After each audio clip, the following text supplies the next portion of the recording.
Hoy vamos a desarrollar la unidad de agronegocios. Para hablar de agronegocios, lo primero que tenemos o que se nos viene a la cabeza es el concepto de cadena agroalimentaria. ¿Cómo puede definirse una cadena agroalimentaria?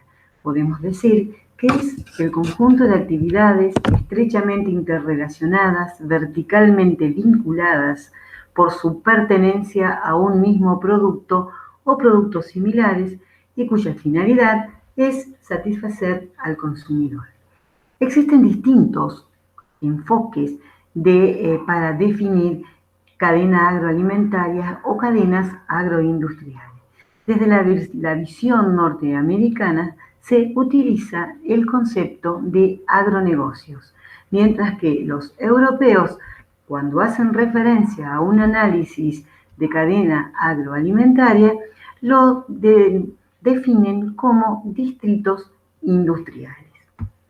Entonces, veamos un poco cómo definen los norteamericanos, básicamente Davis y Goldberg, que son los pioneros en desarrollar el concepto de agronegocios. ¿Y qué es lo que dicen ellos referidos a este tema? Dicen que los agronegocios es la suma del total de operaciones involucradas en la manufactura y en la distribución de la producción agrícola, operaciones de la producción en el campo, en el almacenaje, el procesamiento y distribución de los commodities agrícolas, así como las manufacturas hechas con los mismos. Es decir, que la visión de los agronegocios en realidad es ampliar la mirada del sector primario, incorporando los sectores secundarios y terciarios de la economía. Cuando hablamos de agronegocios, intervienen un conjunto heterogéneo de agentes económicos que operan en diferentes etapas. Estos agentes operan en un espacio propio, donde imperan ciertas instituciones dentro de un ambiente jurídico y organizacional determinado. El análisis de los agronegocios, entonces, debe partir de un concepto sistémico y corresponde utilizar la visión de cadena de valor. ¿Qué se entiende por cadena de valor?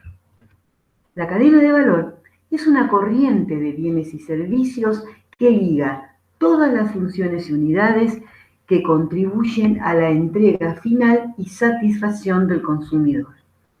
Está conformada por una secuencia de eslabones donde operan agentes económicos. En la cadena de valor se advierte un flujo de entrega de bienes y servicios y su contraprestación es a través de un flujo monetario. Un eslabón de la cadena está conformado por un grupo de actores económicos que realizan actividades similares, los cuales generan procesos de agregación de valor con sus respectivos costos técnicos y costos de transacción. Si queremos representar a una cadena de valor, obtenemos lo siguiente. Son distintos, en este caso, una cadena agroalimentaria donde vamos a ver distintos eslabones, ¿sí?, que se entrelazan entre sí. Y si avanzamos desde el inicio de un proceso productivo hacia el consumidor, el primer eslabón que vamos a encontrar es lo que es investigación más desarrollo, es decir, todo lo que es los bienes e insumos de capital más todo lo que es tecnología que se aporta a la producción agraria, que sería la producción primaria. Luego tenemos la fase de la industria, la distribución y los consumidores. Entre ellos existe lo que se denomina un espacio de resolución de transacciones. Y como dijimos, entre los distintos eslabones de la cadena existe un doble flujo. Un flujo real, que es el flujo de bienes y servicios, y una contraprestación de los mismos, que es el flujo nominal, que está constituido por el pago de cada uno de estos bienes y servicios. También en esta gráfica vemos representado lo que explicábamos recién, los flujos que se dan en una cadena de valor, que son flujos de productos y de servicios. Si ustedes recuerdan, este es un análisis bastante similar a cuando nosotros empezamos a hablar de macroeconomía y analizamos un sistema económico. Esto es lo mismo, es decir, estamos haciendo un análisis sistémico ahora de todo el sector. Pero ahora, cuando hablamos del sector agropecuario, no es solamente el sector primario, siempre tenemos que hacer un análisis desde el punto de vista de cadena de valor o de cadena agroalimentaria. Es decir, cuando hablamos de agronegocios, ampliamos nuestra visión, analizamos el sector primario, secundario y terciario. Entonces, en concreto, la visión de agronegocios se centra en los vínculos y por ende en los flujos donde participan el dinero, la información, la negociación y los intereses particulares. Es decir, en una cadena de valor lo que nosotros analizamos son los vínculos entre los agentes que constituyen los distintos eslabones de la cadena. Desde la visión de agronegocios se analizan dos tipos de negocios o dos grupos estratégicos. ¿Cuáles son estos grupos estratégicos? Son los commodities y los specialties. Vamos a ver de qué se trata cada uno de ellos. Los commodities. De esto nosotros ya venimos hablando en distintas unidades desarrolladas anteriormente. Cuando hablamos de commodities, hacemos referencia a productos homogéneos, sin identidad, sin valor agregado, que se comercializan y se producen en alto volumen, son generalmente insumos para la industria, su destino son los mercados masivos. La empresa que opera en un mercado de commodities es precio aceptante porque el precio lo determina el mercado. Es decir, los negocios de commodities es lo que más se parece a lo que es el mercado de competencia perfecta que nosotros hemos desarrollado en unidades anteriores. Y entonces, repasemos. Una empresa que opera en un mercado de competencia perfecta y que produce commodities, que tiene las características que ya hemos mencionado, ¿qué estrategia de competitividad puede desarrollar? Fundamentalmente, esta empresa, para ser competitiva, tiene que trabajar sobre sus costos, ya que el precio del producto es un dato. Entonces, lo que se hace es tratar de disminuir los costos medios totales, fundamentalmente. Y para lograr eso, lo que se hace es aumentar la escala, aumentar el tamaño de la empresa. De esta manera, se pueden ir diluyendo los costos medios fijos y de esta manera bajar los costos medios totales. Es lo que sería hablar de economías de escala. ¿Qué pasa con los specialties? Los specialties son productos diferenciados, con identidad propia, con alto valor agregado, se comercializan generalmente en bajo volumen. Las empresas que operan o productoras de specialties son formadores de precios y los consumidores en realidad son segmentos del mercado. O sea, los specialties son absolutamente diferentes, tienen características y estrategias de competitividad muy distintas a los commodities. Resumimos entonces y decimos, los specialties son aquellos que presentan identidad propia frente a los consumidores. Tienen alto valor agregado, alto grado de acondicionamiento y diferenciación. Los commodities pretenden satisfacer el gusto y el deleite del consumidor a través de una imagen, una historia, sabores, olores, etc. Los mercados que atienden los commodities son segmentos de mercados y van siempre con productos diferenciados y de alto valor.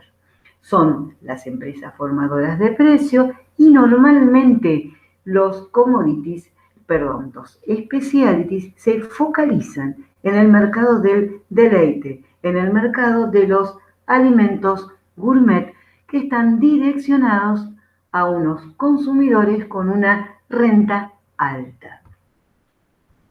¿Cuáles serían entonces las estrategias de competitividad que se pueden desarrollar cuando una empresa produce specialty? La estrategia fundamental de competitividad es la diferenciación. ¿Y cómo podemos hacer la diferenciación? Existen distintos instrumentos. Podemos utilizar marcas, denominación de origen, certificación de calidad, identificación preservada, certificaciones orgánicas. Vamos a ver de qué se trata alguna de ellas. ¿Qué es una marca? La marca es un activo intangible, tiene valor de mercado. Cuando uno quiere imponer una marca, un nombre de nuestro producto, es necesario hacer una fuerte campaña de comunicación, de promoción. Y la idea es tratar de fidelizar a los consumidores con nuestra marca. Sí, otra forma de diferenciación que es un poco más compleja que una marca es una indicación geográfica.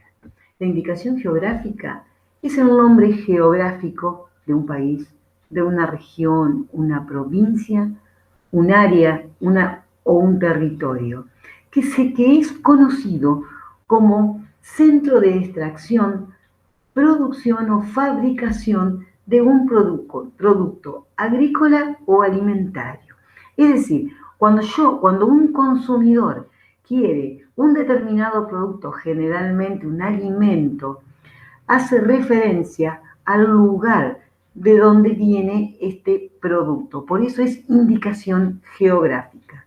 Para el caso, existen muchos ejemplos, pero por citar algunos en nuestro país, tenemos el salame de Colonia Carolla, el salame de Tandil, el cordero patagónico. Es decir, su solo nombre hace que el consumidor lo asocie directamente a un lugar geográfico. Y ese lugar geográfico tiene determinadas características que el consumidor percibe que determinan la calidad del producto.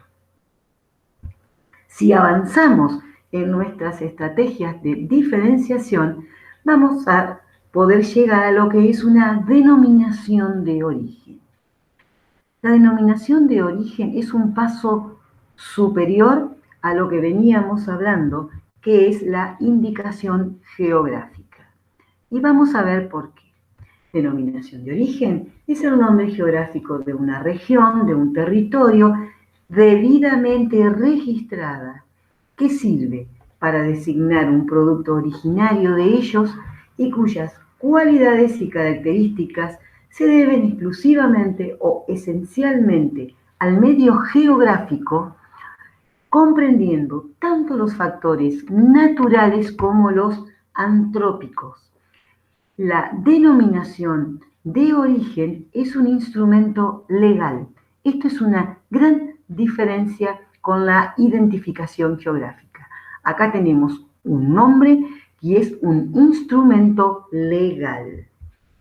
Cuando hablamos de denominación de origen, hacemos referencia a un ámbito geográfico más un protocolo de proceso. Una denominación de origen denota características particulares de los productos originados en el lugar geográfico y sus factores ambientales. También se detallan los métodos de producción y normalmente están referenciados a la cultura campesina. ¿Qué hay detrás de una denominación de origen? Hay el concepto de ámbito geográfico, hay el concepto de territorio, de terruño. Siempre hay una historia atrás de ese producto, ligada seguramente a las tradiciones de ese territorio. Hay una forma de realizar un producto, hay una calidad implícita y constante. Es lo que se dice, hay un protocolo de realización del producto que garantiza que la calidad sea constante. Para citar algún ejemplo argentino de productos con denominación de origen, Los más famosos son, por ejemplo, los vinos de Luján de Cuyo y los vinos de San Rafael de Mendoza. Entonces, ¿para qué queremos hacer una denominación de origen? ¿Qué ventajas tiene hacer todo un trabajo como para lograr una denominación de origen? Y es que tenemos un nombre que implica una valorización del producto. Es un activo intangible, es una protección jurídica y un argumento de venta. Es una protección jurídica porque nadie puede utilizar nuestro nombre. Es decir, si vamos al ejemplo nuestro, decimos vinos de Luján de Cuyo. Nadie que produzca vino fuera de esa zona y bajo el protocolo determinado puede salir con ese nombre. Lo más famoso de denominaciones de origen son, por ejemplo, si vamos a lo que es Europa, el champán. El champán es producido en la zona de Champaña, en Francia. Es una denominación de origen, es un nombre. Si ustedes van al súper o cuando van a comprar uno dice voy a comprar champán, pero si es argentino, español o de un lugar que no sea de Francia, fíjense que dice vino espumante, porque el champán es una denominación de origen de la zona de la Champaña en Francia. Entonces, esos son detalles importantes que debemos tener presente, que entonces nos da una protección jurídica. ¿Cómo es la estructura funcional entonces de una denominación de origen? Hay un marco jurídico y normativo, hay un ámbito geográfico y protocolo de proceso, hay un consenso de tutela de la denominación de origen y hay promoción de las denominaciones de origen. Es decir, una denominación de origen es un nombre, es una marca que lleva consigo todo esto que estuvimos hablando. Un ámbito geográfico, una historia, una manera de hacer las cosas, un protocolo. Y nadie puede utilizar nuestro nombre. Bien, hasta acá hemos hablado del concepto de agronegocios, el concepto de cadenas agroalimentarias o cadenas agroindustriales o distritos industriales, de acuerdo al enfoque de distintos lugares sobre este tema. Hemos definido lo que es el concepto de cadena de valor, porque cuando hablamos de agronegocios hacemos análisis sistémico, es decir, hacemos un análisis de cadena y de redes, es decir, cómo se relacionan los distintos eslabones de la cadena entre sí. También hemos visto los dos grandes negocios, digamos, que se hacen cuando hablamos de agronegocios, que son los commodities y los specialties. Vimos las características de cada uno de ellos y de una manera bastante somera cuáles son las distintas estrategias de competitividad que utilizan cada uno de ellos. Antes de cerrar esta unidad, yo quería que retomemos conceptos que si bien están en la unidad número 5, que es mercados, y en el Power que habla de mercados agropecuarios y da distintas definiciones como mercado en concepto amplio, concepto restringido, etc. Quiero retomar, y ahora está muy relacionado con lo que venimos hablando, el concepto de asociativismo y de integración. A modo de repaso, entonces, un poco, ¿qué era la integración horizontal y asociativismo? ¿Qué es el asociativismo? Dijimos que consiste en desarrollar una actividad de mera conjunta por parte de diversas empresas o productores individuales, ya sea en el campo de la producción primaria, en el procesamiento o de la distribución. Perdón, vamos a repetir de nuevo. Asociativismo o integración horizontal es desarrollar una actividad de manera conjunta de distintas empresas o de distintos productores. La integración horizontal o el asociativismo son procesos que implican la vinculación de actores en la misma etapa de la cadena o en el mismo nivel de los eslabones de la cadena para lograr mayor competitividad. Y para ello se pretenden distintos fines. Puede haber diferentes fines que nos llevan a poder hacer o a querer intentar hacer una integración horizontal. Pueden ser fines comerciales, para acceder a mercados con mayor escala y en mejores condiciones de negociación. Con fines de costos, algo hablamos cuando hablamos de negocios de commodity.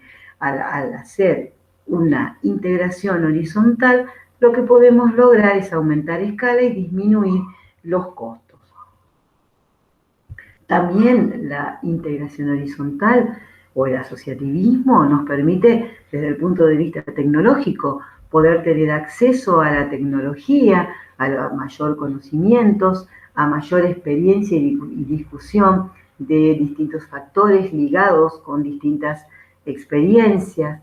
Nos puede llegar a permitir también lograr infraestructura, lograr mejores condiciones de financiamiento. Existen distintas formas legales de asociativismo, distintas formas. Algunas pueden ser el armado de consorcios. Los consorcios se caracterizan porque no tienen personería jurídica, se manejan por reglamento interno y los integrantes tienen libre entrada y salida. Un ejemplo de consorcio podría ser los grupos CREA, que algo hemos visto y analizado en el trabajo integrador. También podemos ver otras formas legales de asociativismo, y acá vamos a una muy importante, las cooperativas. Las cooperativas son un ejemplo muy importante de asociativismo. También puede haber sociedades anónimas, sociedades de responsabilidad limitada, asociaciones empresarias. También puede haber formas de asociativismo legales, gremiales, como puede ser la Sociedad Rural, Federación Agraria, FEDECO. Veamos ahora un poco qué es la integración vertical. La integración vertical, a diferencia de la horizontal, es la forma en que se relacionan los actores de las distintas etapas de la cadena. Y acá vamos a hacer una pequeña diferenciación entre lo que es coordinación vertical e integración vertical. La coordinación vertical se produce una transacción, por lo tanto el producto cambia de titularidad. Mientras que si hacemos una integración vertical, el producto es transformado por el mismo agente sin cambiar de titularidad. ¿Qué tipos de integración vamos a repasar? Entonces, nosotros podemos encontrar una integración de tipo horizontal, que se da cuando las empresas se unen dentro de un mismo eslabón de la cadena agroalimentaria. Los objetivos son el aumento de la escala de la empresa, aprovechamiento óptimo de los recursos disponibles, incorporación de tecnología y ventajas, por ejemplo, en compras y ventas. Esos son la definición y los objetivos que logra una integración horizontal. Mientras que una integración vertical es cuando una empresa se integra verticalmente, cuando decide asumir por sí misma la operación de más de una etapa de la cadena agroalimentaria de un producto determinado.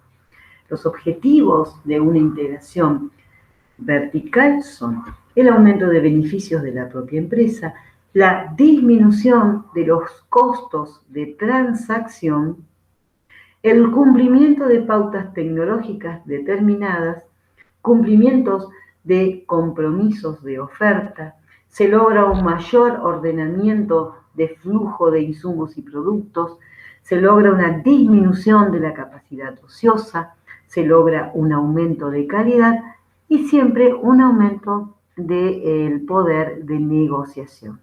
El ejemplo típico y característico del modelo de integración vertical es la avicultura de pollos, o sea, la avicultura de producción de carne.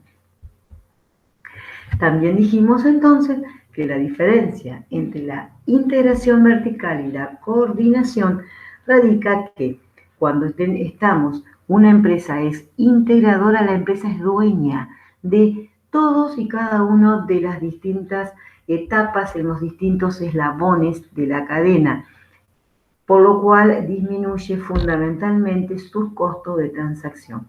Cuando hago la coordinación vertical, a veces la empresa integradora no es la dueña, sino que puede tercerizar algún servicio, por ejemplo, transporte o, por ejemplo, almacenaje. Pero siempre es la empresa integradora la que va a coordinar todas y cada una de las etapas.